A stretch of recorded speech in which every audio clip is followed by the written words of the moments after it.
Bonjour frères et sœurs. Bonjour de Sherbrooke, Suzanne vous embrasse bien fort. Ici, c'est la fonte. Nous retrouvons l'herbe. Toutes les branches tombées durant l'hiver sont là. Bon, c'est le début du printemps, hein. Nous avons de bons souvenirs de la fonte à Saint-Jérôme, la rivière du Nord en crue. Euh, Quel spectacle impressionnant depuis le pont Viau. Donc, c'est ça. Alors, ben, on va vous retrouver dans une semaine, je vous mens. Bon, nous avons notre texte d'aujourd'hui. C'est le Romains chapitre 4. Donc, ce que le Seigneur nous inspire, nous encourage par ce texte. Je vais partager mon écran avec vous. Voilà, c'est ça. Donc, le sujet d'aujourd'hui, c'est la foi, hein. Nous sommes sur le chapitre 4, mais pour bien comprendre le chapitre 4, revenons sur les chapitres 1 à 3. Euh, Dans les chapitres 1 à 3, Paul nous fait comprendre que toute personne, quelle que soit sa culture, sa religion, se trouve dans une position impossible devant Dieu. Du point de vue juridique, c'est-à-dire qu'une personne ne peut se justifier devant Dieu. Nous sommes tous défaillants, certaines plus que d'autres, hein. On n'est pas tous pécheurs au même niveau, mais c'est vrai que les gens qui se disent religieux ont une plus grande responsabilité à faire ce qui est juste. Et ils sont encore plus coupables lorsqu'ils transgressent la loi de Dieu. C'est ce que Paul nous dit, hein. Et les Juifs et non-Juifs sont encore tous, euh, qu'on soit proche de la loi de Dieu ou loin de la loi de Dieu, on est tous sous la condamnation, sous la domination de péché. Chapitre 3, verset 9. Tous ont péché et sont privés de la gloire de Dieu. La grande conclusion de 3, verset 23. En fait, personne ne tire son épingle de jeu. C'est un triste constat de notre situation humaine. Alors Dieu, devant cela, se trouve, si on peut le dire, dans une sorte de dilemme, hein. Son caractère très pur, très juste, exige de la perfection morale. Soyez parfait comme votre Père céleste est parfait, a dit Jésus. Aucune faute admise. En revanche, ce Dieu créateur nous aime à l'extrême et il ne veut qu'aucune périsse, mais que tous viennent à repentance, dit Pierre. Donc, par cet amour, il ne veut pas nous condamner. Donc, la justice et l'amour de Dieu ont l'air de s'opposer, hein, de se contredire, une division, guerre dans le cœur de Dieu, si vous voulez. Et si l'un gagne, l'autre perd, et Dieu se trahit lui-même, quelle que soit la direction qu'il prend. Entre en scène Jésus, notre Seigneur. En Jésus, Dieu prend la place de l'homme condamné, et en Jésus, Dieu endosse la punition de l'homme. Solution inimaginable. Qui aurait pu inventer une histoire pareille? Imaginons un juge qui condamne un criminel et qui ensuite enlève ses robes, prend les menottes de criminel, de condamné, et il se substitue au condamné et paie la faute lui-même. Le condamné, lui, s'en va en liberté car sa dette est payée par un autre. En Jésus, Dieu satisfait pleinement sa justice. Euh, Jésus paie la totalité de la peine. En Jésus, Dieu exprime non seulement cette justice totale, faute est payée, mais il exprime l'immensité de son amour. L'homme s'en sort. C'est quelle, quelle pensée! Mais c'est effrayant aussi de, de commencer à concevoir les dimensions et de sa justice et de son amour. C'est trop fort, mais c'est beau. C'est tellement beau. Cependant, ce salut, cette libération de la condamnation, il nous faut l'accueillir. Et c'est le sujet d'aujourd'hui. Faire confiance à Dieu, lui dire, oui, je reçois ton offre, j'accepte que tu paies ma dette. D'un côté, la démarche semble simple, hein. Pour revenir à notre illustration du tribunal, il suffirait que le criminel dise oui au juge qui veut prendre sa place. Alors, il suffirait de dire oui à Dieu. Et il suffit de, mais dans notre réalité, recevoir un cadeau, c'est compliqué, hein. Bon, d'un côté, le cœur conteste la validité de la condamnation, hein. On a abordé cette résistance dans les messages précédents sur les Romains, mais on se dit, est-ce que je suis si pire que ça, ou est-ce que Dieu n'exagère pas? Est-ce que les punitions ne sont pas trop fortes? Et même si notre cœur accepte au moins une part de sa faute, le cœur reste convaincu de pouvoir payer. Il veut apporter sa contribution pour sauver son honneur. Le cœur déteste l'idée d'un cadeau sans condition.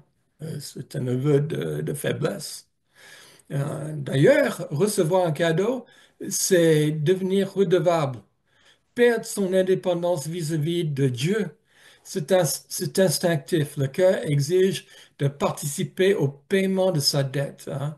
Je me suis mis dans le pétrin, c'est moi qui dois m'en sortir. Ces instincts du cœur, je les comprends car je peux les trouver chez moi. Ces tendances du cœur ont dénaturé la spiritualité de l'homme de tout temps et de bon nombre de Juifs du temps de Jésus, de Paul. C'est tellement humain. Alors, au lieu de simplement faire confiance à Dieu, les Juifs de ce temps-là ont cherché un moyen d'aider Dieu, de participer à leur propre salut, à être les héros de leur histoire. Et puis, ils se sont vantés d'être la nation qui a reçu la loi. Donc, imaginez moralement supérieur aux autres nations, autres peuples. Les autres admettaient la violence, c'était dans l'immoralité, dans l'inconduite, dans l'idolâtrie, et j'en passe. Puis, ayant la loi, les Juifs, ils ont adhéré à des interprétations rigides de la loi. Ils ont euh, ajouté des exigences de plus en plus strictes que de ce que la Bible demande.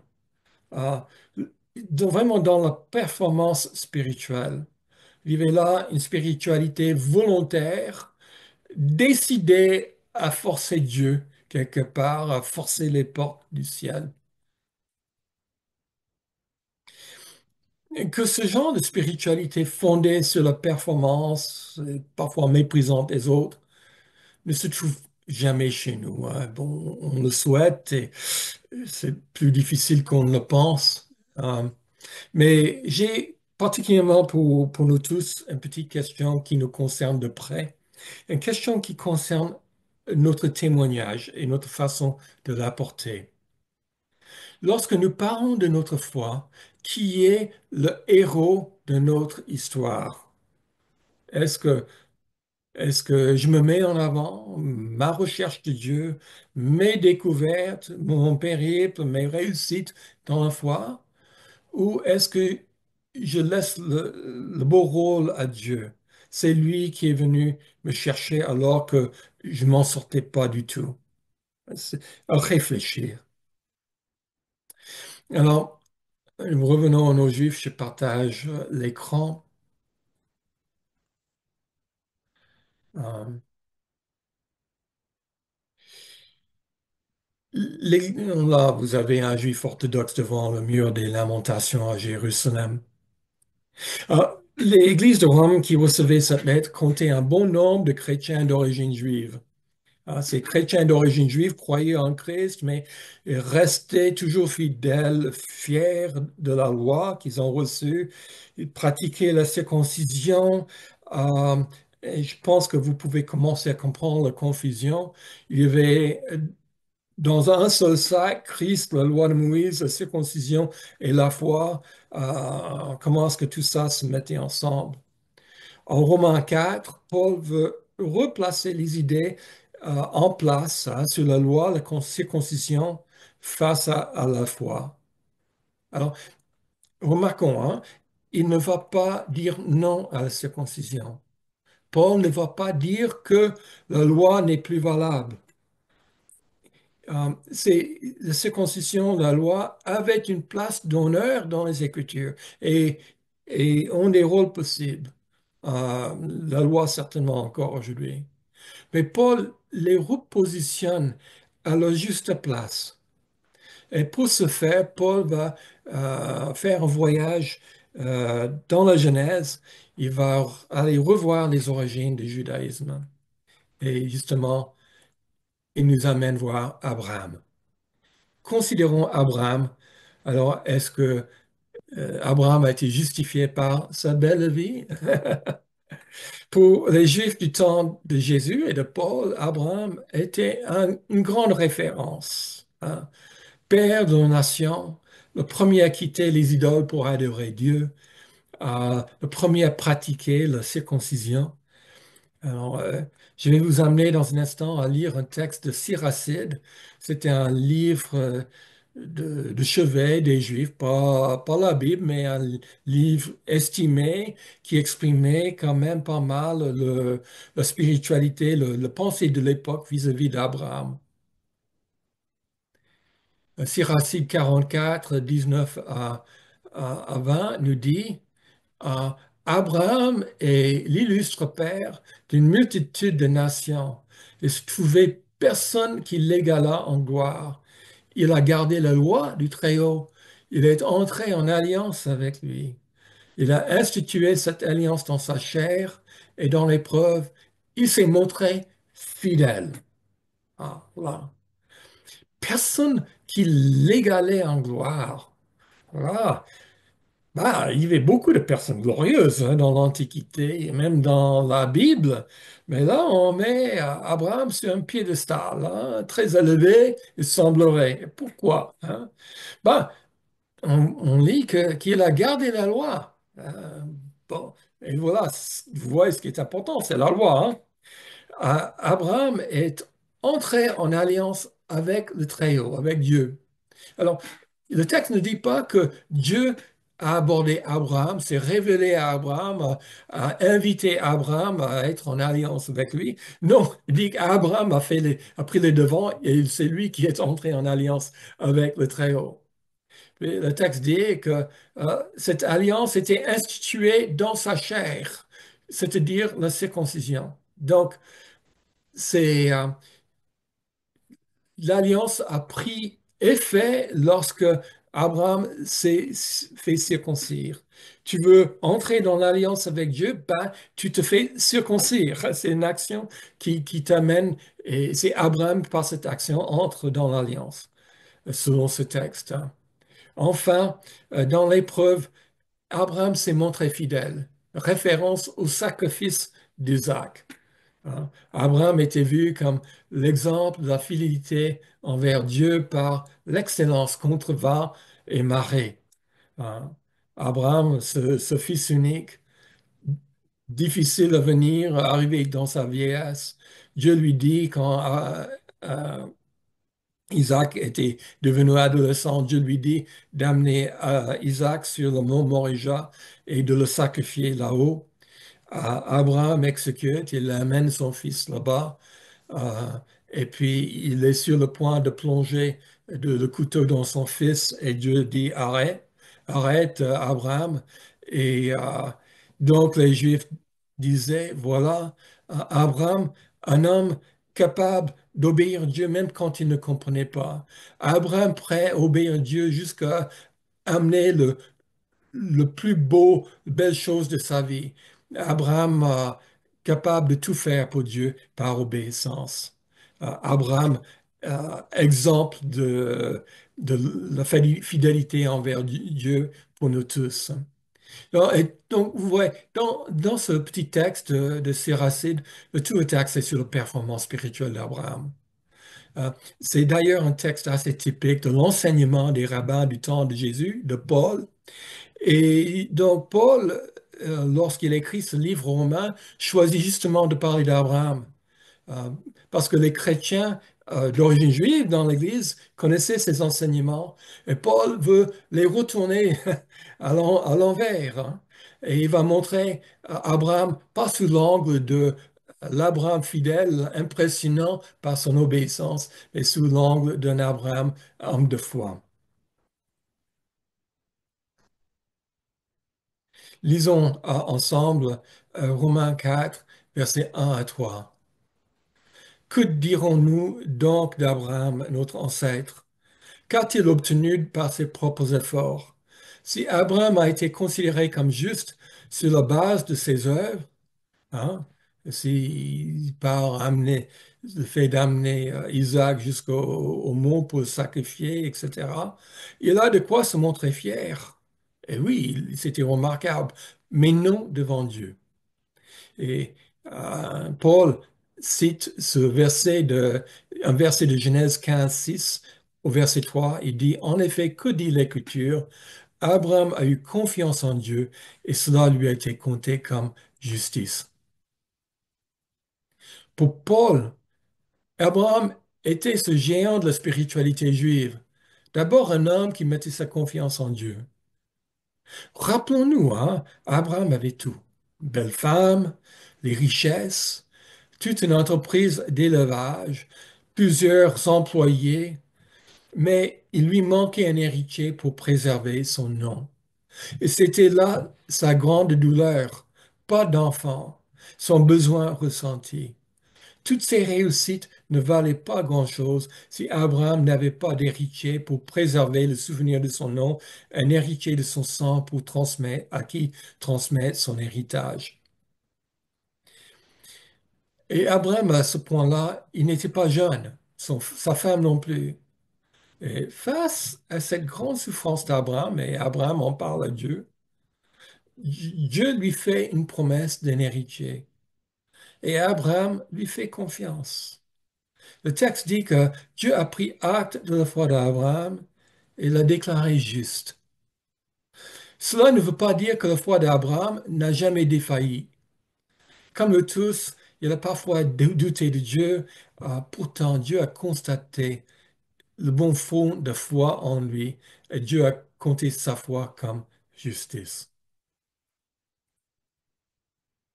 On poursuit notre lecture dans Romains chapitre 4. Euh,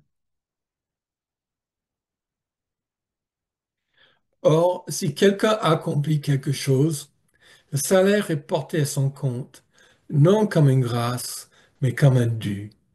Par contre, si quelqu'un ne fait rien, mais croit en celui qui déclare juste l'impie, sa foi lui est comptée comme justice. Alors clairement, hein, Abraham ne mérite pas cette justice. Mais Dieu trouve du plaisir dans sa foi et choisit de lui faire grâce. Le besoin pressant pour Abraham, n'est-ce pas, c'était l'absence d'un héritier. Or, son plus grand besoin, et il ne le savait pas, était son besoin de justice devant Dieu. Dieu a constaté sa foi vis-à-vis de problèmes d'héritier, lui fait la grâce de la justification en plus. Et si nous faisons confiance en Dieu avec la même simplicité d'Abraham, Dieu nous offre sa justice comme un cadeau à nous aussi.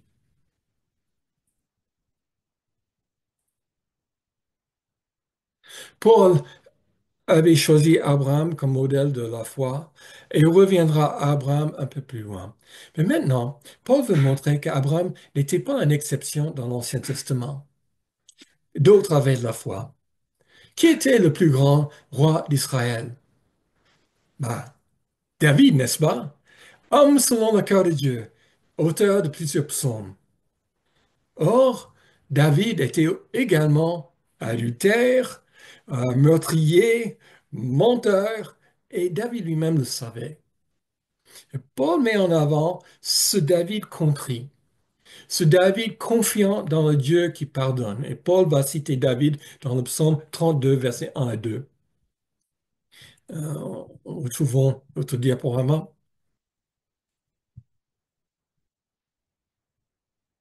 De même, hein, Abraham était un cas. De même, David exprime le bonheur de l'homme à qui Dieu attribue la justice sans les œuvres. Heureux ceux dont les fautes sont pardonnées et dont les péchés sont couverts.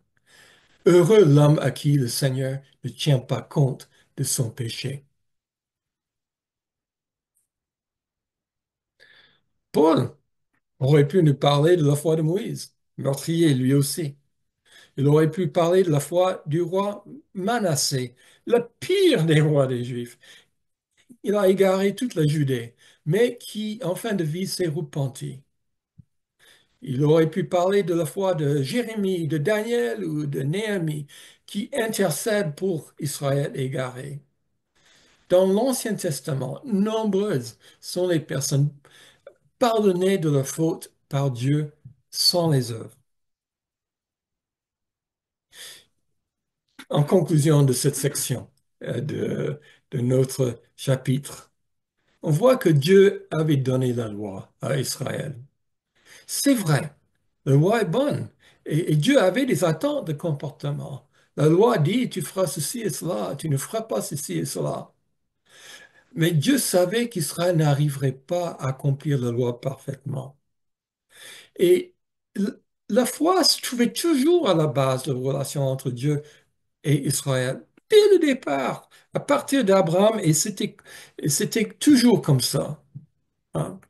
Donc, à partir de ces réalités-là, j'ai une question pour vous et pour moi. Euh, Là, je trouve le diaporama à nouveau.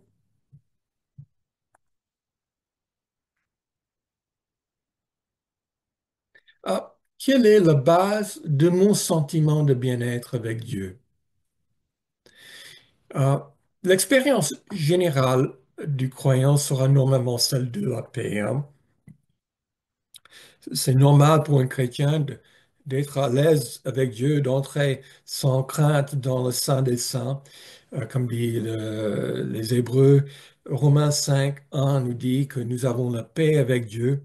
Romains 5, 5, l'amour de Dieu est déversé.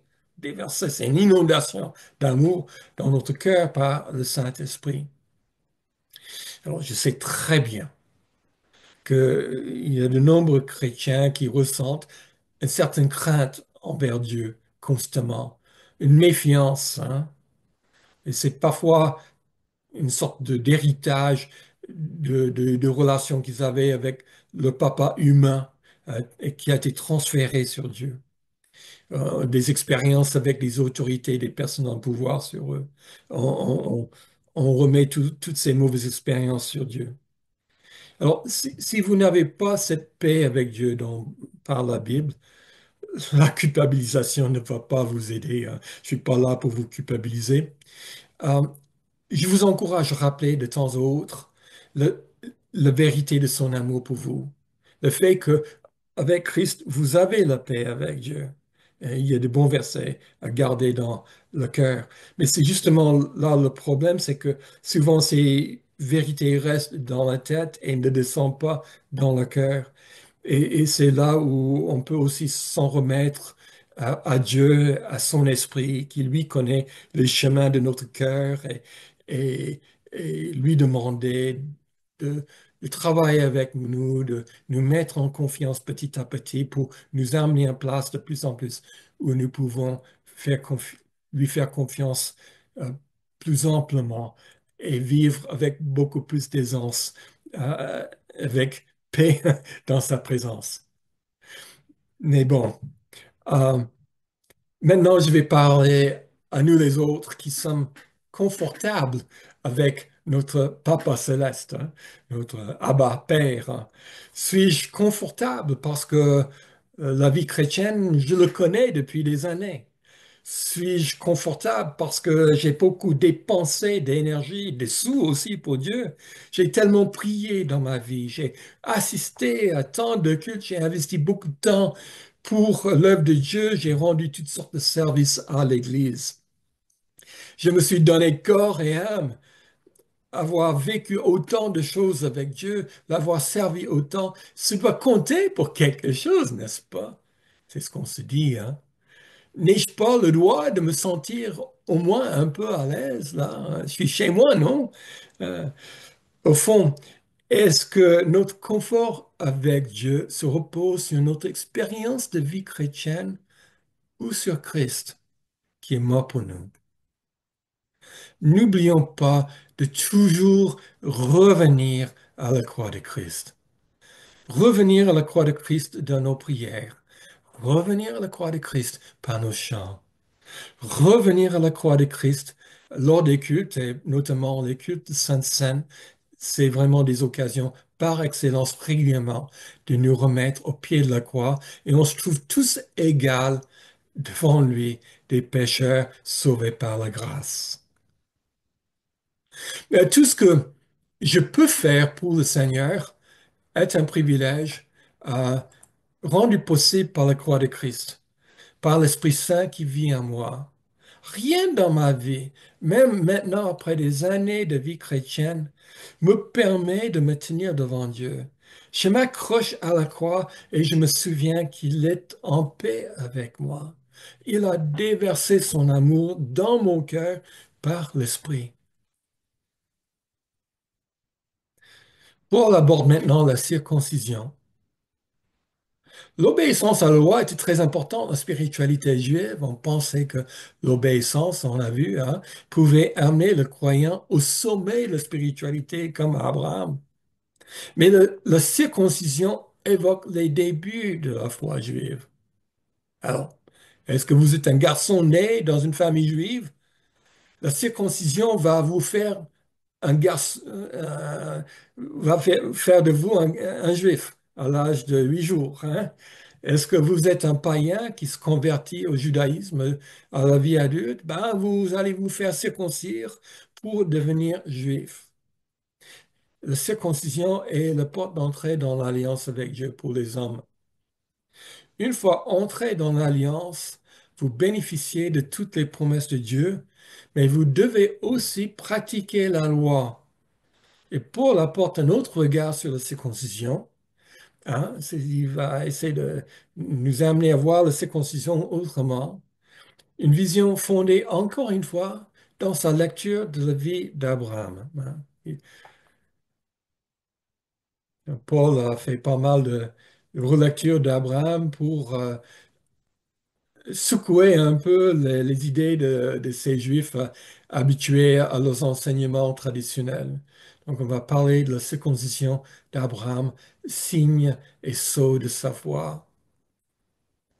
Ah, donc, ce bonheur, le bonheur de verset 9 à Romains 4, 9, est une référence au bonheur de David, hein, l'homme qui avait ses péchés pardonnés par Dieu. Ce bonheur n'est-il que pour les circoncis? Donc, Paul pose la question, est-ce que ce bonheur d'être pardonné de ses péchés est réservé pour les chrétiens d'origine juive dans l'Église et pas pour les païens? Ou bien est-il également pour les incirconcis? En effet, nous disons que la foi d'Abraham, euh, lui, a été comptée comme justice. Quand donc a-t-elle porté à son compte? Était-ce après ou avant sa circoncision? Ce n'était pas après sa circoncision, mais bien alors qu'il était incirconcis. Et Abraham a reçu le signe de la circoncision comme gage de la justice qu'il avait obtenue par la foi alors qu'il était incirconcis. Donc Paul fait référence à ce texte en Genèse qui a institué la circoncision, chapitre 17. Nous allons prendre partie de verset 10. Voici quelle est mon alliance avec vous et avec ta descendance. Quels en sont les termes que vous devez respecter? Tous ceux qui sont de sexe masculin parmi vous seront circoncis. Vous porterez cette marque dans votre chair et cela sera le signe de l'alliance entre moi et vous. De génération en génération, tout garçon devrait être circoncis à l'âge de 8 jours. C'est là une alliance à perpétuité. Euh, voilà, c'est bien vu, Paul, hein? Euh, le foi d'Abraham, compté comme justice, c'était ce verset en chapitre 15, hein. Abraham a cru en Dieu et cela lui fut compté comme justice. Et cela précède le don de l'ordonnance sur la circoncision arrivé au chapitre 17, certainement quelques années plus tard. Paul veut montrer par là que les non-juifs, euh, les païens convertis comme ça, peuvent entrer dans le peuple de Dieu sans circoncision. Car Abraham a été justifié par la foi avant de devenir un juif, avant de se faire circoncire. Mais Paul veut nous montrer aussi que ce n'est pas la circoncision qui fait le juif, c'est la grâce de Dieu.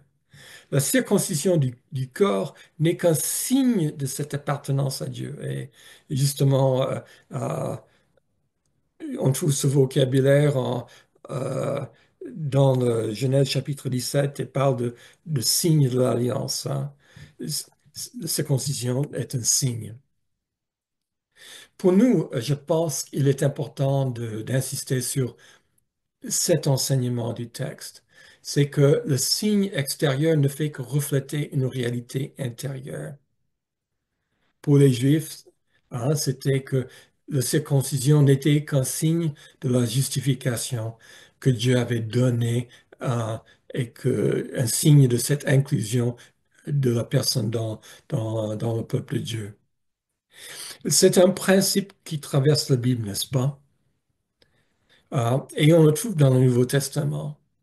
Nous avons des actes d'Église, des rites pratiqués par le monde chrétien aujourd'hui, hein. Qu'est-ce qu'on trouve dans ces actes-là? Voilà, il y a le baptême, n'est-ce pas?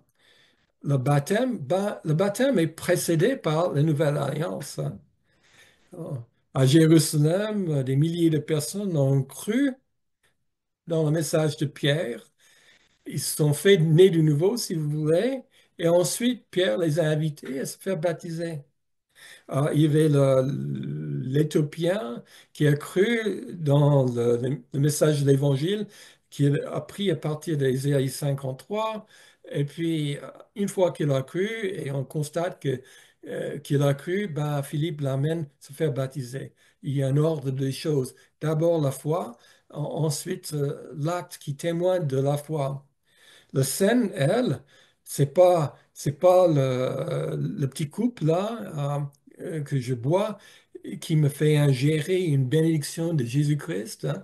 Non, mais c'est une façon de témoigner que je vis dans cette grâce de cette relation constante avec Christ et que j'ai cette vie de Christ en moi. Donc, voilà, deux rites ordonnés dans le Nouveau Testament. On a aussi d'autres rites ou gestes ou actes de l'Église. Par exemple, l'imposition des mains, souvent qui sert lorsqu'on reconnaît des responsables d'Église. Et on impose les mains sur le nouveau responsable. Le- c'est pas un transfert de puissance, c'est pas un transfert d'autorité, mais c'est s'associer avec la personne qu'on reconnaît déjà choisie comme responsable par Dieu, hein. Donc on reconnaît une réalité qui est préexistante. L'onction de l'huile sur les malades. L'huile, symbole du Saint-Esprit. euh, Par là, nous reconnaissons que le Saint-Esprit agit dans la vie de la personne, que le Saint-Esprit agit déjà sur le corps de la personne, que le Saint-Esprit peut le guérir s'il le veut. Mais l'agent actif n'est pas l'huile, hein, et c'est pas le geste de faire l'onction de l'huile. L'agent actif, c'est le Saint-Esprit. Autant de gestes extérieurs, aucun geste n'oblige Dieu à faire quoi que ce soit. Tous sont simplement des démonstrations de notre foi dans les réalités spirituelles. Je reviens à mon partage d'écran.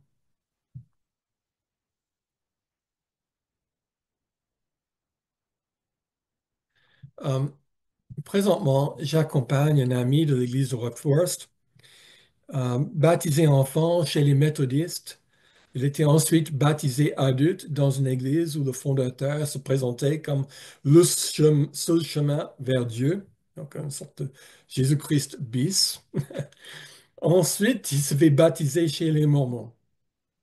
Et cette personne me demande ce que je pense de ces baptêmes. Bon, euh, dans le baptême d'enfant, je passe hein, parce qu'il n'était pas conscient de ce qu'il faisait, mais je lui demande ce qu'il avait compris l'Évangile lorsque il s'est fait baptiser les deux autres fois.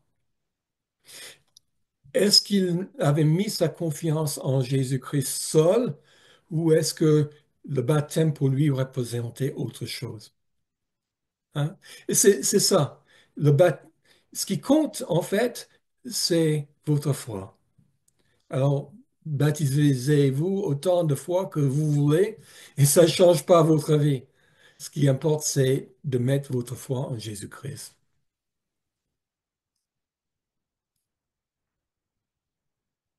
Euh, il y a aussi, donc nous arrivons maintenant à la dernière section de notre texte, la dernière moitié de Romains chapitre 4, à partir de verset 18. Je vais faire un partage d'écran à nouveau. Euh, et cette section parle de la promesse de la descendance qui est donnée à Abraham. Euh, une promesse qui a été accordée en réponse à la foi d'Abraham. C'était aussi l'objet de la foi d'Abraham durant une bonne partie de sa vie. Et Dieu a, a fait durer la réalisation de la promesse d'Abraham pour approfondir sa foi. Euh, Tout un cheminement dans la foi. Alors, Abraham, espérant, espérant contre toute espérance, Abraham a cru et est ainsi devenu le père d'un grand nombre de nations, conformément à ce qui lui avait été dit, telle sera ta descendance. Sans faiblir dans la foi, dit Paul, hein, Abraham n'a pas considéré que son corps était déjà usé, puisqu'il avait près de 100 ans, ni que Sarah n'était plus en état d'avoir des enfants. Abraham n'a pas douté par incrédulité de la promesse de Dieu, mais il a été fortifié par la foi. Il a rendu gloire à Dieu, car il avait la pleine conviction que ce que Dieu promet, il peut aussi l'accomplir. C'est pourquoi cela lui a été compté comme justice. Bon, Abraham, je passe assez rapidement maintenant, mais Abraham a adhéré par la foi à cette promesse d'une descendance toute sa vie. Tout, tout commence au chapitre 12 de la Genèse, où Dieu lui demande de partir de son pays et promet de faire de lui une grande nation. Il avait alors 75 ans. La promesse est renouvelée des années plus tard au chapitre 15, texte que nous avons lu, hein, sur Abraham a cru et cela lui fut compté comme justice. Puis au chapitre 17, le chapitre en liaison avec la circoncision, encore, il y a un renouvellement de la promesse de l'enfant. Et Abraham avait alors 100 ans et Sarah était toujours stérile et Abraham croyait toujours dans la promesse. Isaac est né l'année suivante. Alors, durant ces 25 quelques années, entre la première promesse et l'accomplissement, Paul dit que Abraham n'a pas douté par incrédulité de la promesse de Dieu, mais il a été fortifié par la foi. Verset 20. Et Paul amène sa conclusion au verset 22.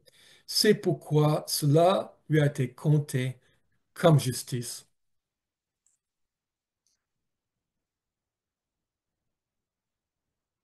Donc, Abraham, un modèle de foi pour nous, hein. La foi d'Abraham n'était pas un élan de sentiment, c'était une position de vie. Un champ de bataille durant toutes ces hauts et bas de la vie. Mais avec Dieu, avec son aide, Abraham persévère. Nous alors, À nous de rester dans notre position de foi. Sommes-nous venus à Dieu par la foi dans tout ce qu'il a fait à la croix? Si oui, restons toujours dans cette position de paix avec Dieu. Et malgré toutes nos défaillances et nos faiblesses, nous venons devant Dieu non sur la base de la qualité de nos vies, mais sur la base de Jésus-Christ mort à notre place. Et restons dans la foi par rapport à notre avenir. Euh, Dieu a dévoilé à Abraham le rôle qu'il aurait comme père de la nation juive. Euh, Dieu nous promet aussi un avenir. Je pourrais prendre quelques éléments du livre des Romains. La vie après la mort, une libération totale du péché. On est pardonné du péché, mais nous serons vainqueurs totalement du péché. Ce ne sera plus un problème. L'adoption dans sa très grande famille mondiale. Des responsabilités dans le monde à venir. Alors, accrochons-nous. Rien n'est évident. Tout est un combat de foi, mais la confiance en Dieu doit rester un constant de toute la vie chrétienne. Seigneur, gardons-nous dans cette foi. Aide-nous à persévérer jusqu'au bout. Seigneur vous bénisse et à la semaine prochaine.